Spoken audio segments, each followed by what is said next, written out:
Hello दोस्तों, Boruto to blue vortex का chapter 7 release हो चुका है और इस चैप्टर में हम बोरुटो वर्सेस मित्सुकी के फाइट के कंक्लूजन को देखेंगे। और अगर तुमने अभी तक इस फाइट के पहले का वीडियो नहीं देखा है तो पहले उस वीडियो को देख लो।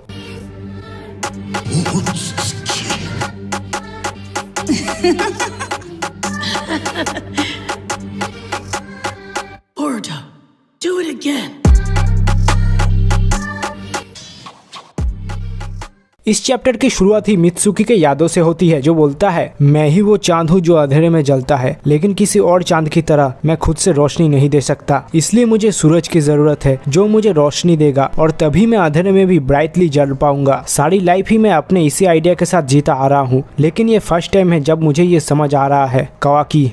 इसके बाद हम प्रेजेंट में मित्सुकी वर्सेस बोरुटो के फाइट में आते हैं, जहां मित्सुकी फुल स्पीड के साथ सेज मोड में बोरुटो की तरफ चार्ज करता है, जिसके काउंटर में बोरुटो भी अपने शुरिकेन्स को मित्सुरी की तरफ फेंकता है। मगर नारुतो में आखिर शुरिकेन्स कब किसको इंजोर कर पाए हैं, जिनको मित्सुकी अपने स्नेक से आराम से डॉज कर देता है और बोरुटो पे भी इन्हीं बहुत सारे स्नेक्स के साथ अटैक कर देता है, जिसे बोरुटो आसानी से फ्लाइंग राइजिन यूज करके डॉज कर देता है। जैसे मिनाटो अपने मार्कर्स को यूज करके टेलीपोर्ट करता था, वैसे ही बोरुटो ने अपने सारे बिलोंगिंग्स को मार्कर्स में बदल दिया है, जैसे कि उसका शुरिकेन स्वॉर्ड। और इसी फाइट के बीच बोरुटो मित्सुकी से पूछता है, कावाकी के साथ क्या हुआ? मुझे लगा था मेरे पीछे वही आएगा। बोरुटो, तुझे कावाकी के बारे में सोचना नहीं चाहिए क्योंकि मैं तेरा ओपोनेंट हूँ। जब शिकामारु बोरुटो को बोलता है कि मित्सुकी ने अपने स्नेक्स के पॉइजन से कावाकी को नॉकआउट कर दिया है और वही सेम चीज वो बोरुटो के साथ भी करना चाहता है ताकि वो अपना उत्सुत्सुकी फॉर्म यूज ना कर पाए। जब मित्सुकी आगे बोलता है, मैं तुम्हारे पावर्स को समझता हूँ, अपने लिमिट्स को ब्रेक करना एक क्रेजी बात है, मुझे यकीन है कावाकी भी अभी मुझसे राइवल नहीं कर पाएगा।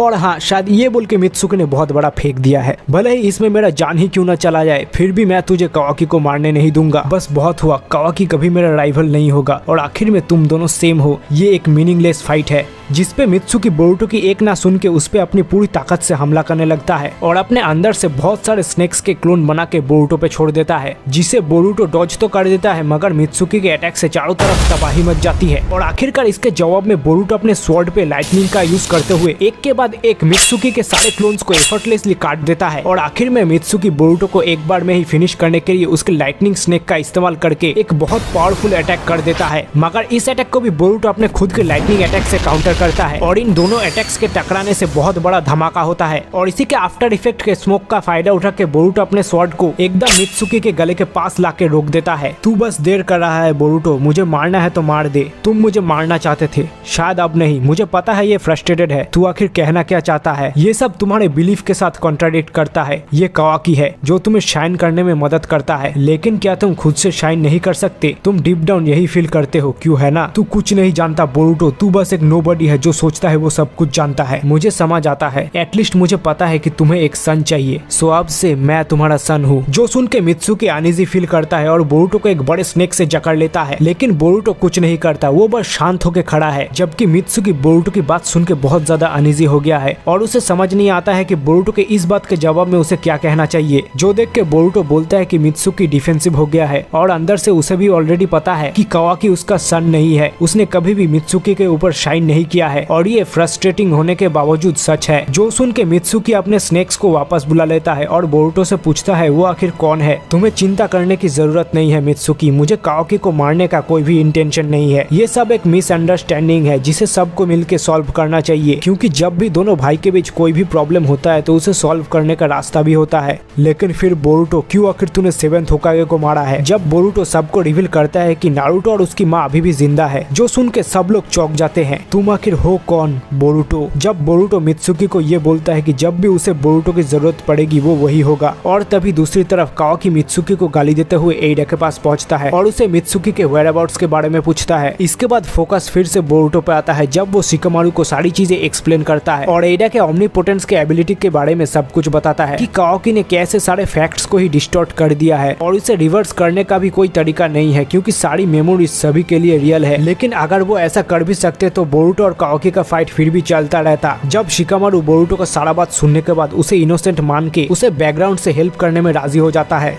और वही दूसरी तरफ इस सीरीज का मेन विलेन डिवाइन ट्री जूरा इस वर्ल्ड के बारे में नॉलेज गैदर करने के लिए बहुत सारे बुक्स पढ़ रहा है, लेकिन जितना वो पढ़ता जाता है उसके मन में उतने ही क्वेश्चंस आते हैं। नॉलेज सिर्फ हमारे खुद के इग्नोरेंस को दिखाता है, लेकिन यहाँ पे किसी भी बुक में वो आंसर नहीं है जो मैं ढूंढ रहा हूँ। क्या मैं तुम्हें ढूंढ पाऊंगा नारुतो उज़ुमाकी?